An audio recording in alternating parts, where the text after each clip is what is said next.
Je vais vous présenter aujourd'hui des résultats qui ont été obtenus dans le cadre de la thèse de Frédéric Saltré, qui est actuellement en postdoctorat à l'Université d'Adélaïde et qui a été co-dirigée par Cédric Gaucherel, ici présent. Donc Cédric Gaucherel qui est actuellement à l'Institut français de Pontchéry.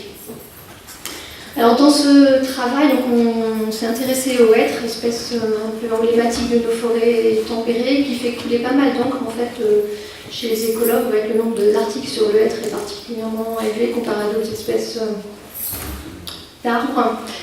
Et ce qui nous intéressait, nous surtout, c'était de prévoir un peu quels seraient les changements de répartition de cette espèce dans le futur. Et d'utiliser pour cela des modèles que l'on pouvait mettre à l'épreuve aussi dans le passé. Donc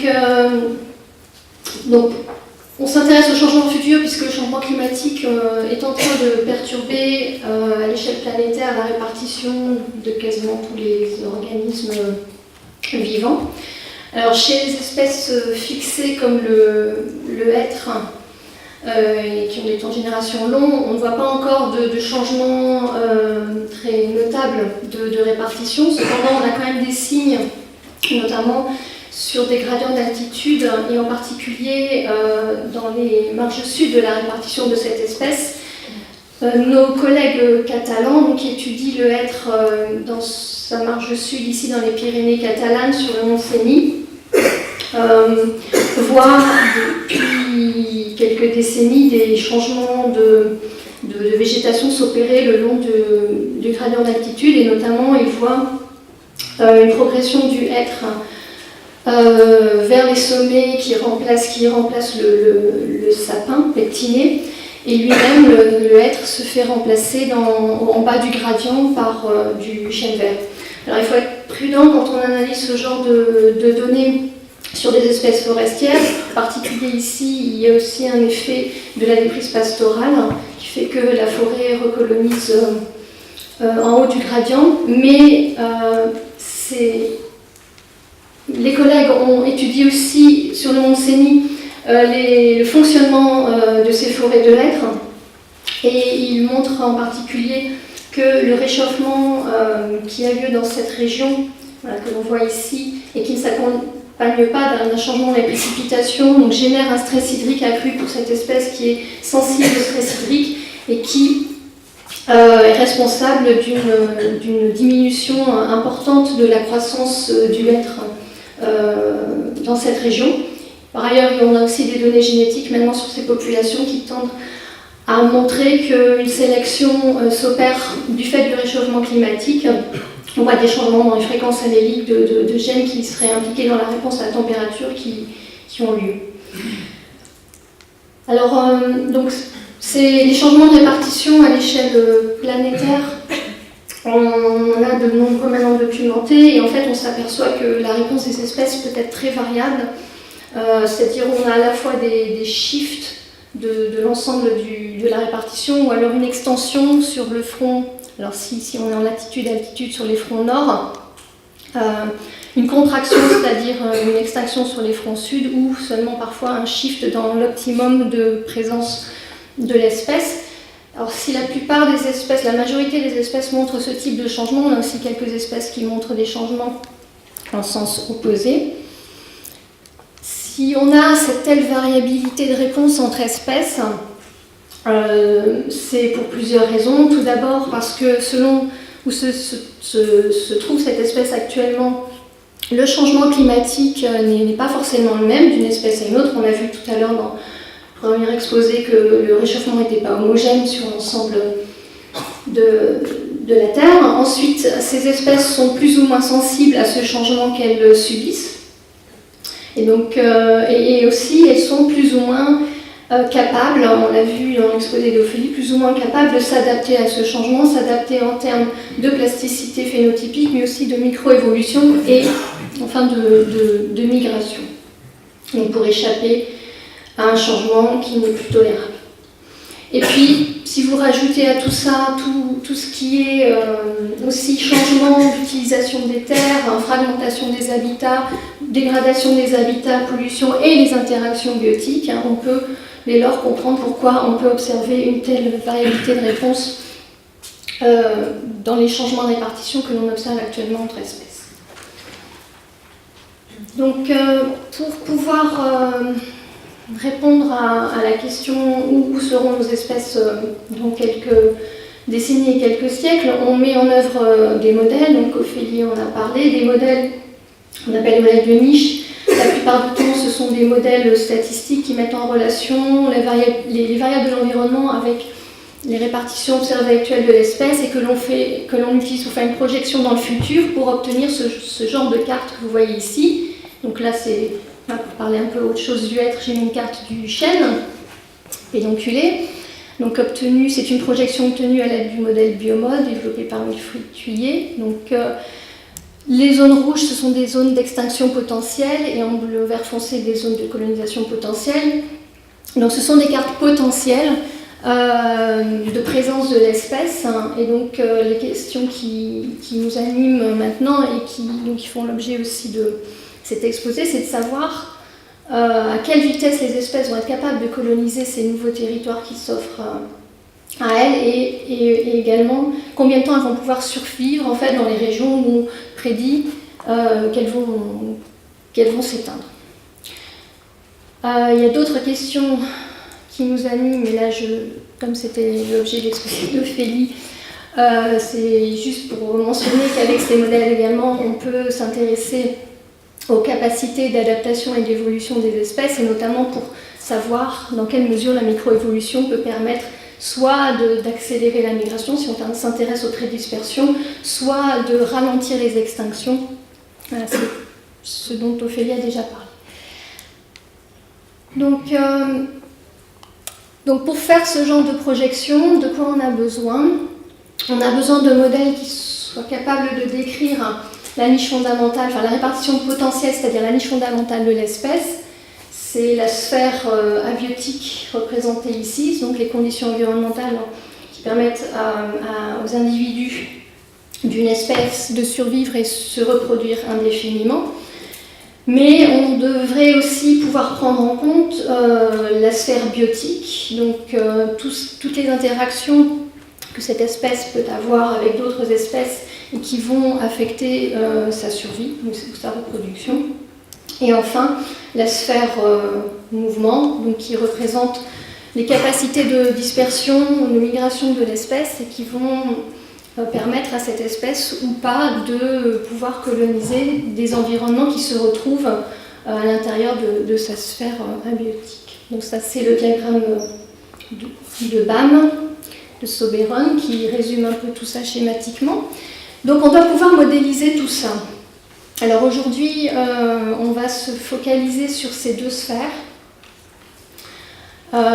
puisque dans l'exercice qu'on a fait avec Frédéric et Cédric, c'était de pouvoir représenter comment la répartition potentielle du être allait changer dans le futur, enfin déjà retrouver à l'aide d'un modèle les changements de répartition passés, prévoir comment ils allaient changer dans le futur en intégrant les capacités de migration de l'espèce.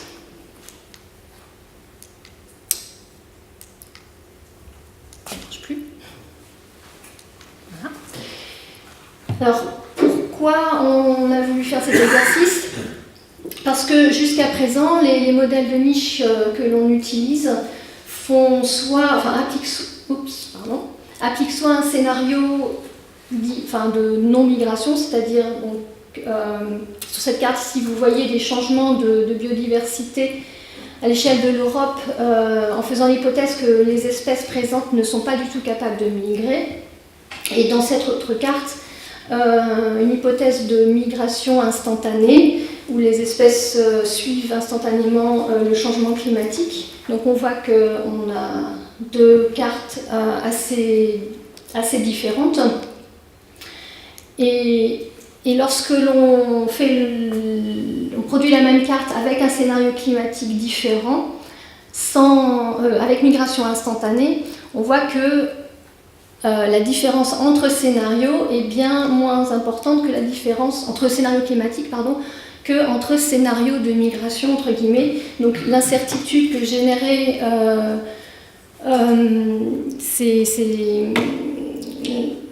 l'incertitude sur la répartition des espèces, que génère l'incertitude que l'on a sur la capacité de migration de ces espèces est énorme. Voilà, donc il fallait faire absolument un effort de ce côté-là au niveau modélisation.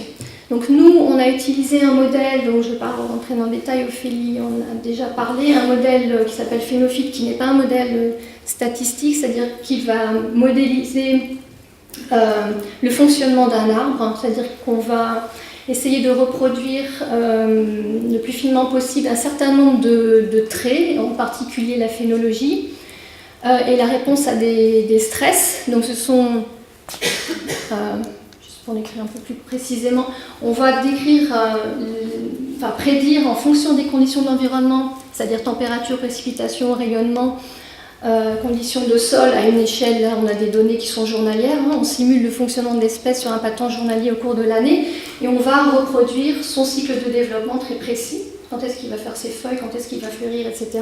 On va aussi décrire d'autres traits qui sont plastiques, qui sont la résistance à des stress, la résistance au gel notamment et la résistance au stress hydrique, qui sont des traits plastiques qui varient avec les conditions d'environnement, et on va agréger tout ça pour estimer un succès de reproduction, une survie, et donc avoir une estimation de la fitness.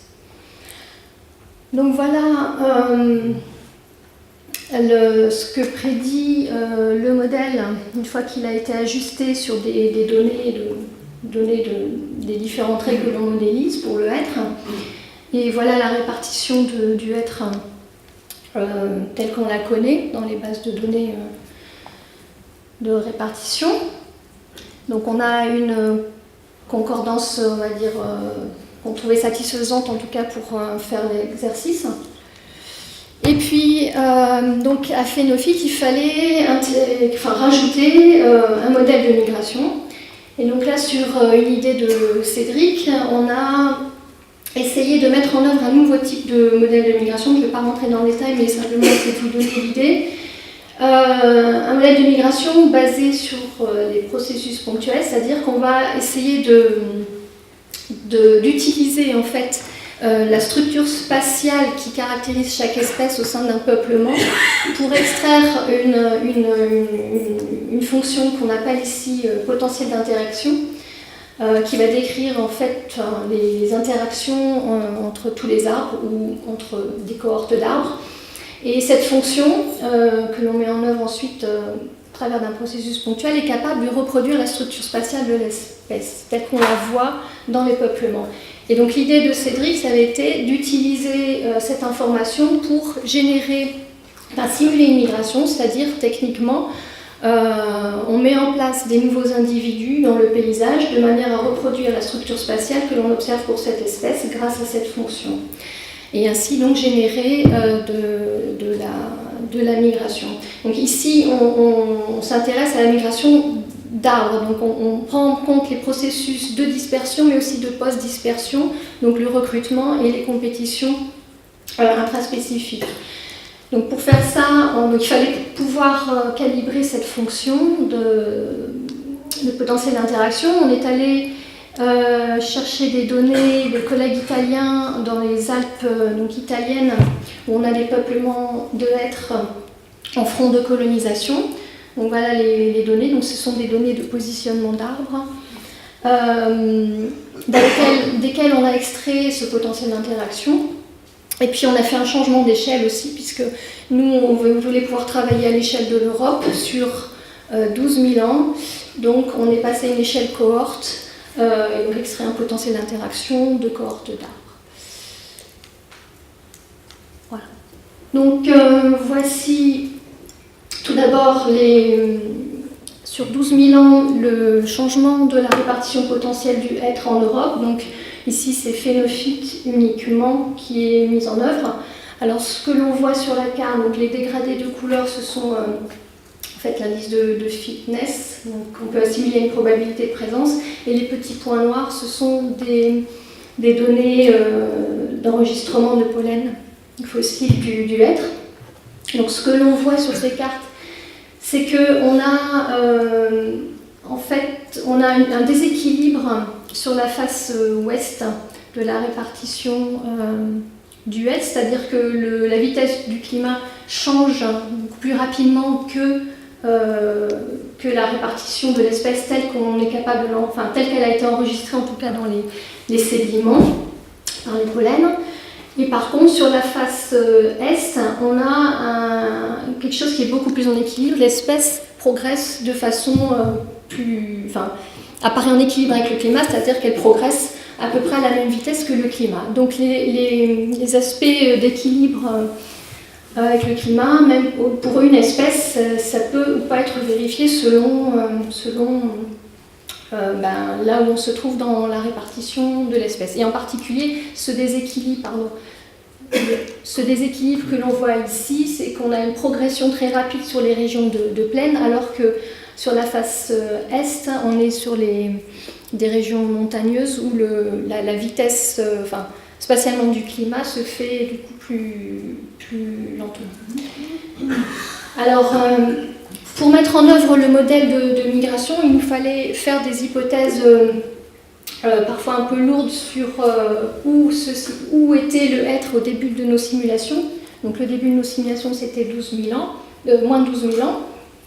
Donc on avait bien sûr les données de macrorestes et de pollen connues donc, et publiées. Et on a travaillé avec Donatella Magri sur ces aspects. Et on a aussi voulu tenir compte des refuges suspectés, donc qui sont ici, c'est-à-dire on n'a pas d'enregistrement fossile, mais les données de génétique suggèrent très fortement que le hêtre était présent dans ces régions.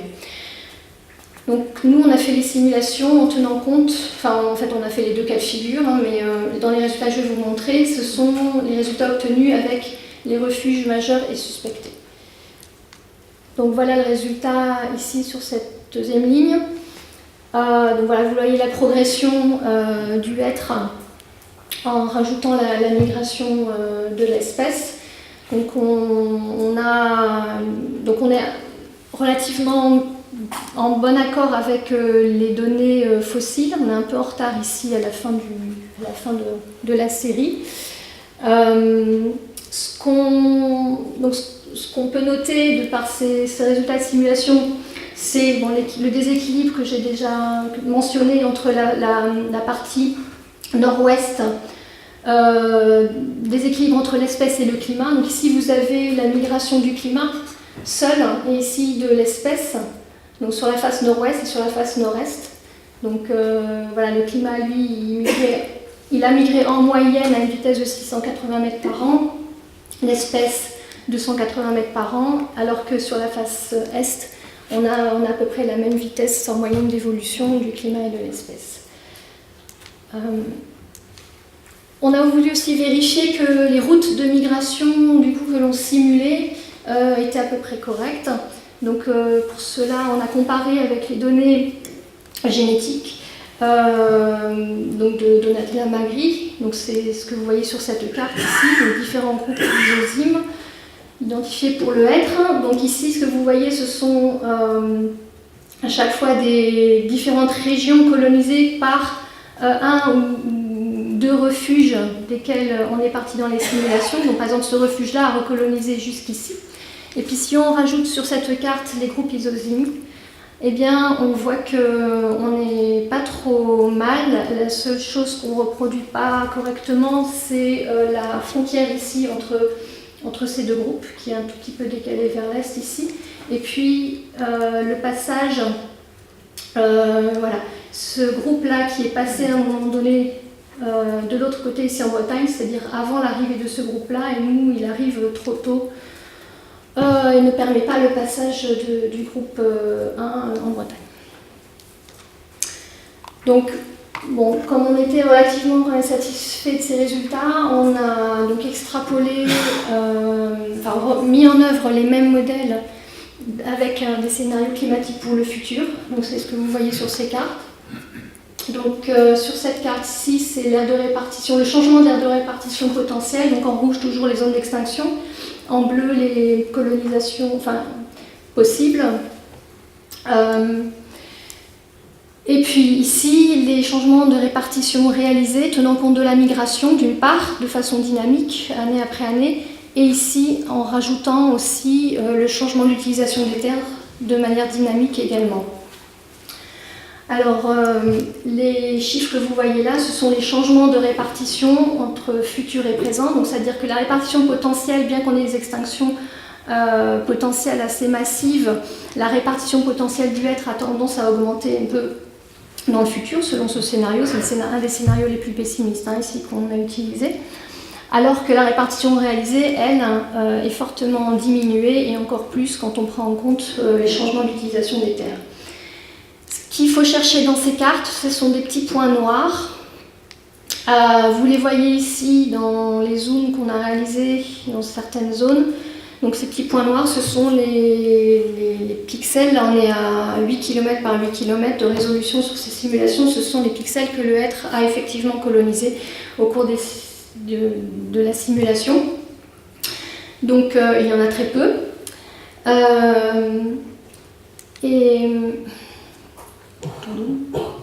Si on regarde les vitesses de migration du être, donc que l'on obtient dans les simulations ici, alors ça c'est pour mémoire. C'est ce qu'on avait obtenu dans les simulations au cours de l'Holocène, de moins 12 000 à 0. Le foncé c'est la répartition du être, et en grisé c'est répartition réalisée, pardon, et en gris plus clair la répartition potentielle du être pendant l'Holocène. Et sur ces graphiques-là, vous avez les vitesses de migration en front nord, donc d'expansion en front nord, de contraction en front sud, de la répartition potentielle et de la répartition réalisée. Donc ce qui est notable déjà, c'est que la vitesse de migration du climat va de 1500 à 500 mètres, ce qui est à peu près 2 fois la vitesse que l'on avait au cours de l'Holocène. Et ce qui est flagrant aussi, c'est de voir que la répartition réalisée, la migration effective du être dans nos simulations est réduite à peau de chagrin. On va de 20 mètres à peu près par an jusqu'à même 0 à la fin du siècle. Et cela est dû notamment à une augmentation des fréquences, de la fréquence des événements extrêmes à partir de 2050 dans nos simulations, ou à partir de 2050, ces événements extrêmes génèrent des extinctions locales, y compris au centre de l'aire de l'espèce, et la démographie de cette espèce ne lui permet pas de récupérer en fait de ces extinctions. Et c'est ce qui fait que le être en fait, n'arrive pas à migrer vers le nord. Voilà. Et puis on a aussi des extinctions à des fréquences, des taux d'extinction assez constants tout le long du siècle. Donc finalement ce être, on prévoit que sa répartition va fortement régresser, et qu'il ne pourra pas s'extirper, ne pourra pas s'extirper vers le nord. Et il me reste à remercier les collègues qui nous ont aidés dans ce travail, notamment fourni les données paléoclimatiques, les données fossiles pour le être, etc. Merci de votre attention.